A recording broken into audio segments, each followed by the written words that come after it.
Assalamualaikum warahmatullahi wabarakatuh. Alhamdulillah, alhamdulillahirabbil alamin wa bihi nasta'in wa ala umurid dunya waddin. Shalatu wassalamu ala asyrafil anbiya wal mursalin wa ala alihi wa ashabihi ajmain. Qala Allah ta'ala Rabbi shrah li sadri wa yassir li amri wahlul 'uqdatam min lisani yafqahu qawli. Qalu subhanaka la ilma lana illa ma 'allamtana innaka antal alimul hakim. Al-ayah amma ba'd.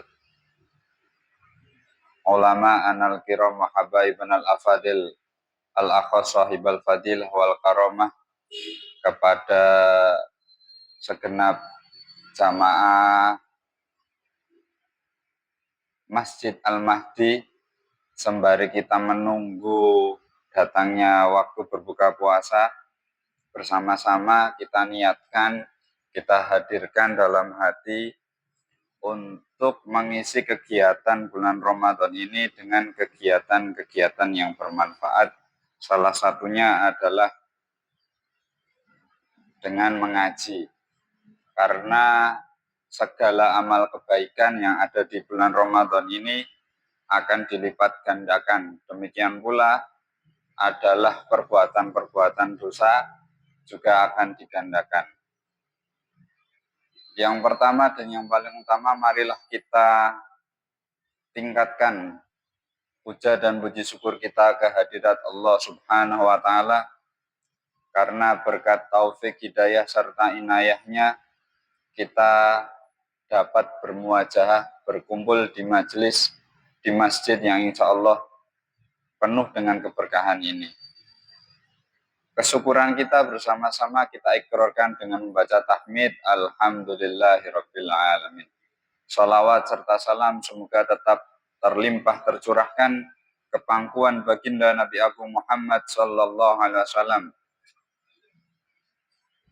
juga kepada para sahabatnya, pengikutnya, dan semoga kita semua tergolong umatnya yang akan mendapatkan syafaatnya, baik ketika masih hidup di dunia ini sampai di akhirat kelak. Selanjutnya, duduknya kami di sini tidak lain dan tidak bukan hanyalah imtisalul awamir, yaitu menjalankan perintah daripada guru kita semua, Ustadzuna Mahdi, di mana beliau hari ini sedang mengikuti kegiatan khotmil Quran di Masjid Riyadh, salah satu masjid yang diberkahi yang ada di Solo. Insya Allah semoga kita tergolong menjadi muridnya yang juga mendapatkan sir ataupun rahasia ataupun manfaat-manfaat dari beliau. Karena beberapa kesempatan kami juga pernah mengikuti kegiatan khotmil Quran di Solo, bahwasanya sebagian guru-guru kita yang ada di sana mengatakan nanti di malam 19 itu adalah malam Lailatul Qadar. Meskipun banyak yang mengatakan malam Lailatul Qadar berada di 10 hari terakhir yang ganjil yang ada di bulan Ramadan, namun tidak menutup kemungkinan bahwasanya malam Lailatul Qadar juga bisa terjadi di malam selain daripada itu. Duduknya Al-Fakir di sini ingin menyampaikan sedikit dari pesan-pesan ulama.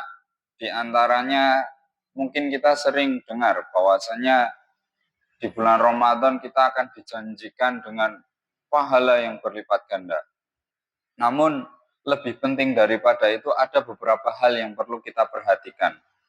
Bahwasanya bulan Ramadan itu tidak melulu kita membahas tentang kemuliaan, tapi Rasul sendiri juga mengingatkan kita akan adanya ancaman yang ditunjukkan bagi segelintir orang. Dikisahkan ketika Nabi Muhammad SAW menaiki sebuah mimbar, pada tangga pertama beliau mengucapkan amin. Pada tangga yang kedua beliau juga mengucapkan amin. Sampai kepada tangga yang ketiga, ketika hendak menaiki mimbar, beliau juga mengucapkan amin. Lantas para sahabat yang duduk di sekitarnya Rasul pun heran, kenapa Nabi kok berbeda dengan hari-hari sebelumnya. Setiap kali menaiki mimbar, kok ini bilang amin. Padahal ketika hendak beliau mau berkhutbah itu tidak seperti itu. Lantas para sahabat ketika sudah selesai khutbah, sahabat memberanikan diri untuk bertanya kepada Rasulullah SAW. Ya Rasulullah, kami mendengar engkau mengucapkan amin sebanyak 3 kali di setiap engkau hendak menaiki tangga. Lantas Nabi menjelaskan kepada para sahabat, pada tangga pertama tadi, malaikat Jibril datang kepadaku. Lalu beliau mengatakan seperti ini, Sakiyun abdun adroka Ramadan, fansalakha minhu walam yughfarlah. Sakiyun abdun adroka Ramadan, celaka bagi orang yang menjumpai Ramadan. Fansalakha minhu walam yughfarlah, namun ia melewatinya tanpa dosa-dosanya Allah ampuni. Jadi maksud malaikat Jibril mengatakan ini adalah rugi sekali orang yang menemui Ramadan tiba-tiba sudah berlalu 30 hari tanpa ia memperoleh ampunan. Maka ketika malaikat Jibril bilang seperti itu, kemudian sama Rasul diamini, amin. Itu ketika naik di tangga pertama. Kemudian ketika di tangga kedua, Jibril mengatakan, Sakiyun abdun adroka walidai au ahaduhuma falam yudkhilahul jannah. Celaka bagi orang yang menjumpai kedua orang tuanya atau salah satu dari keduanya. Tapi hal itu tidak bisa menjadi penyebab yudkhilahul jannah. Menjadi penyebab ia dimasukkan ke dalam surga. Jika kita belajar itu, orang tua itu ada 3. Yang pertama orang tua yang melahirkan kita. Yang kedua adalah orang tua yang nanti anaknya akan kita nikahi atau mertua. Dan yang ketiga adalah orang tua yang memberikan makna, memberikan arti sehingga kita memiliki ilmu, menjadi tahu mana yang halal, mana yang haram, yang kita kenal dengan sebutan ustadz ataupun guru ataupun syekh, seperti itu. Maka ketika Rasul mendengar Jibril mengatakan seperti itu, Sakiyun abdun adraka walaidah au ahaduhuma falam yudkhilal jannah. Celaka bagi orang yang menjumpai kedua orang tua atau salah satu dari keduanya, tapi dia tidak bisa masuk surga. Berarti maksud dari perkataan Jibril ini apa? Kita sebagai seorang anak menjumpai orang tua atau hidup bersama orang tua, kita belum sempat birrul walidain. Dan orang tua sudah keburu Allah ambil nyawanya.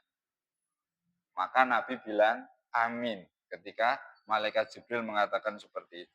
Kemudian di tangga yang ketiga, Jibril datang kepada Rasul lalu mengatakan, Sakiyun abdun dzukirta indahu walam yusolli alaih. Celaka bagi setiap orang yang ketika nama mulia panjenengan ya Rasul disebut, lantas ia tidak bersolawat kepada Shallu ala Nabi Muhammad. Allahumma sholli alaihi. Jadi ketika disebutkan nama Nabi Muhammad Sallallahu Alaihi Wasallam, sedangkan orang itu mendengar dan dia tidak mengucapkan sholawat kepada beliau, maka disebut celaka. Maka Rasul mengamini amin.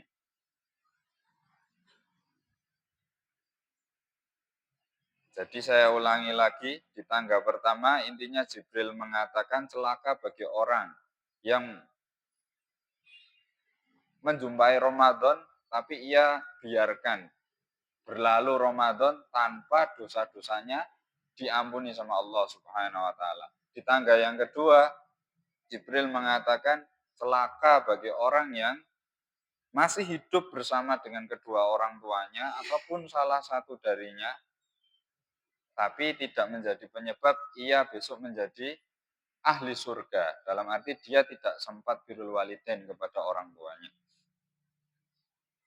Kemudian di tangga yang ketiga yang terakhir, celaka bagi orang yang ketika disebut nama mulia Nabi Muhammad SAW, ia tidak sempat bersolawat atau dia tidak mau bersolawat.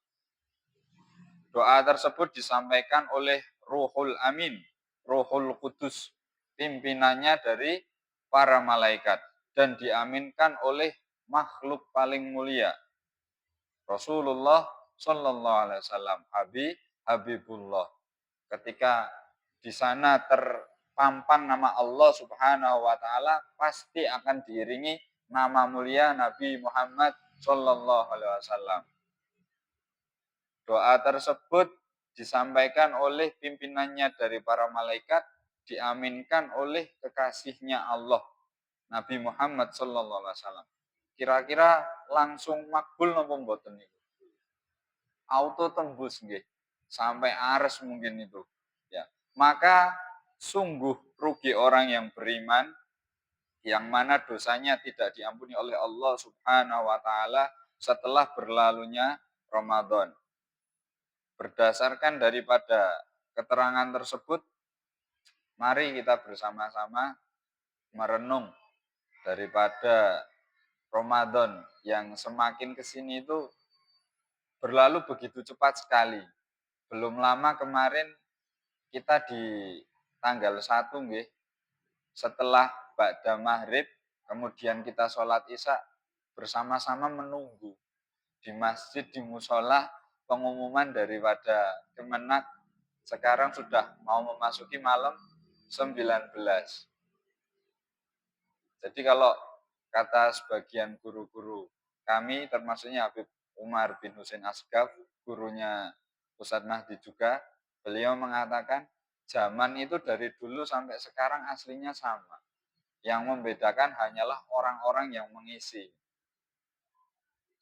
Waktu pun dari dulu sampai sekarang itu sama. Yang membedakan itu adalah keberkahannya. Dulu Ramadan terasa begitu nikmat, terasa begitu khusyuk, begitu lama, seolah-olah enggan mau pergi dari kita. Tapi sekarang kita belum lupa seperti apa Ramadan tahun kemarin dan masih hangat dalam ingatan kita bersama-sama menunggu pengumuman Ramadan oleh Kemenak. Tahu-tahu nanti malam sudah mau malam 19. Semoga dengan pertemuan ini Allah catat sebagai amal kebaikan kita. Allah ampuni daripada segala dosa-dosa kita. Karena mengingat daripada ancaman yang disampaikan oleh Rasulullah SAW itu benar-benar sangat serius sekali. Hal ini tercantum dalam kitab Sahih Bukhari Al-Adabul Mufrad dalam bab indahun nabi man dzukira indahun nabi falam yusolli alaih. Dalam bab ketika nama mulia Rasulullah sallallahu alaihi wasallam disebut tapi kita tidak bersolawat kepada beliau sallallahu alaihi wasallam. Dalam hal lain tentang ancaman yang disampaikan oleh Rasul itu dikutip oleh salah satu ulama besar, yaitu Habib Umar bin Muhammad bin Salim bin Hafid. Beliau merupakan, kalau belum lama ini dirilis di macam-macam platform, baik IG maupun di TikTok maupun di Twitter, beliau adalah tokoh muslim paling berpengaruh di dunia. Kalau beberapa tahun lalu itu kan nomor 1 Raja Salman.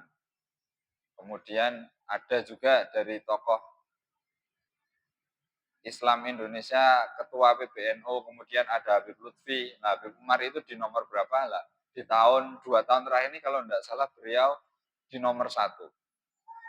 Bukan tanpa sebab beliau di nomor 1. Kalau kita melihat daripada realita zaman sekarang, orang yang banyak menghafal Al-Quran itu banyak sekali. Bahkan di pondok saya itu setiap tahun alhamdulillah, tepatnya di daerah Pancuran Mas itu, dan mungkin di pondok-pondok yang lain, setiap tahun itu pasti ada orang yang hafal Al-Quran secara ghaib, yaitu benar-benar hafal di luar kepala 30 juz. Baik yang putra maupun yang putri, yang minimal ada satu. Apalagi kalau di pondok-pondok pesantren yang besar, itu pasti ada setiap tahunnya. Anak yang diwisuda karena hafal Al-Quran. Tapi kalau yang hafal hadis, nah itu bisa dihitung jari. Pondok-pondok yang memwisudakan para santrinya untuk menghafalkan hadis Rasulullah Shallallahu Alaihi Wasallam. Jadi beliau Sayyidil Habib Umar bin Muhammad bin Salim bin Hafid, beliau hafal lebih daripada ratusan ribu hadis beserta hukum, sanad, matan, dan rawinya. Jadi kalau di hadis itu kan disebutkan an Abu Hurairah radhiyallahu an Sayyidatuna Aisyah qolat ila akhiri. Itu kan banyak banget sih. An. Itu namanya sanad. Kemudian kalau disebutkan kayak man qoma ramadhana imanan wahtisaban, sebagaimana yang sering dibacakan oleh guru kita sebelum melaksanakan sholat tarawih. Barang siapa yang menghidupkan malam Ramadan, yaitu dengan cara tadarus, dengan raweh, niscaya akan diampuni segala dosa-dosanya. Itu kan. Nah, itu namanya matan atau redaksi hadis. Sedangkan rawi itu adalah redaksi di terakhir. Disebutkan rawahul Muslim, rawahul Bukhari. Nah, Habib Umar bin Hafid itu hafal mulai dari an sampai kepada rawahunya. Bahkan dikatakan itu beliau tidak cuma sekedar hafal urutannya, tapi beliau juga hafal profil biografi daripada siapa itu Abu Hurairah, orang mana, istrinya siapa, lahirnya kapan, meninggalnya kapan, punya anak siapa, muridnya berapa, itu beliau hafal. Saking luar biasa kekuatan hafalannya.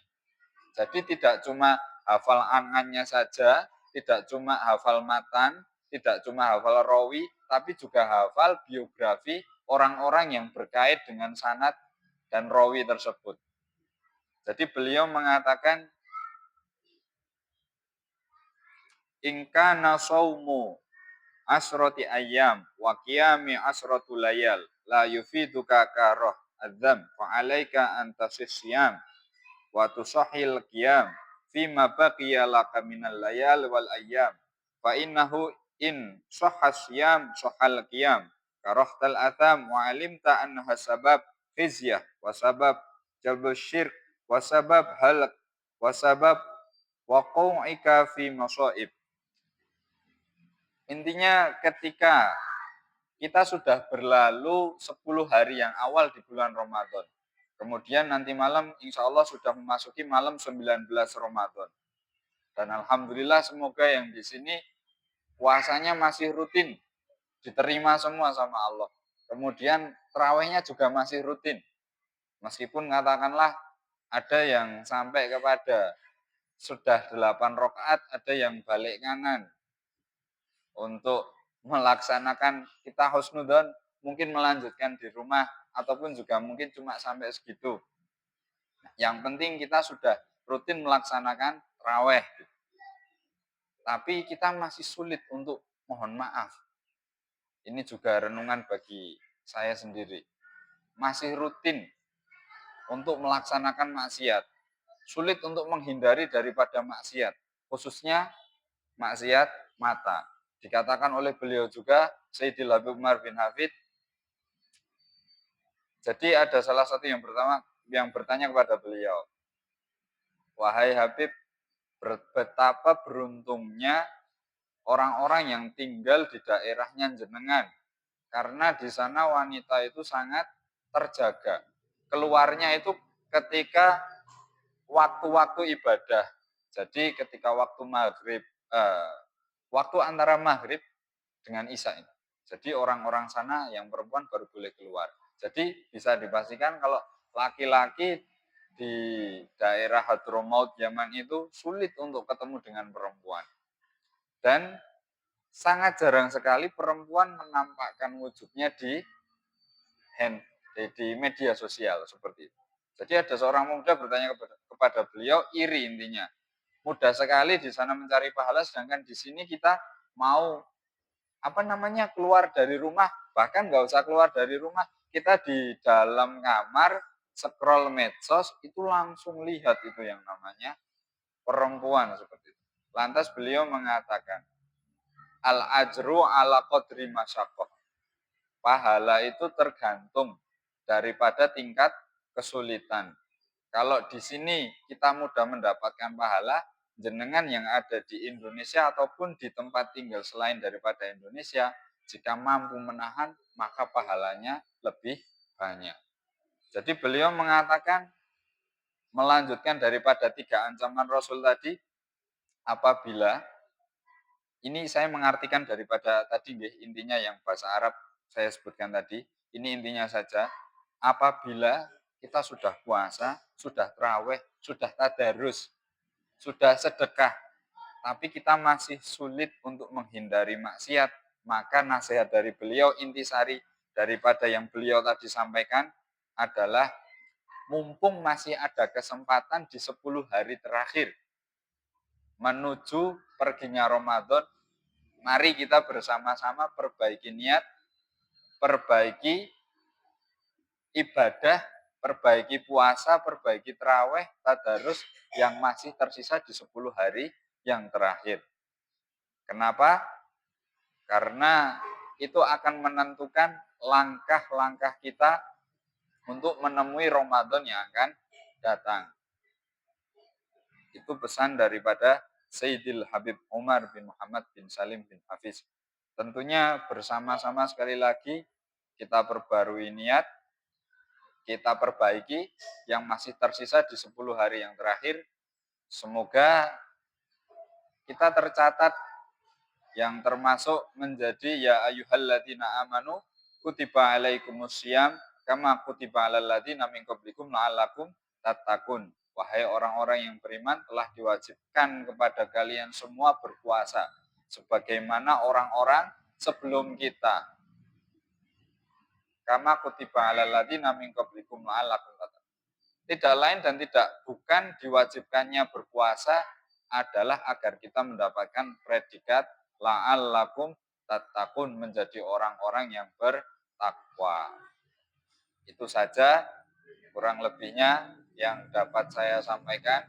Semoga sedikit ini menjadi renungan bagi kita bersama. Yang mana Ramadan sekali lagi tidak cuma membahas tentang kemuliaan, tapi juga tentang ancaman.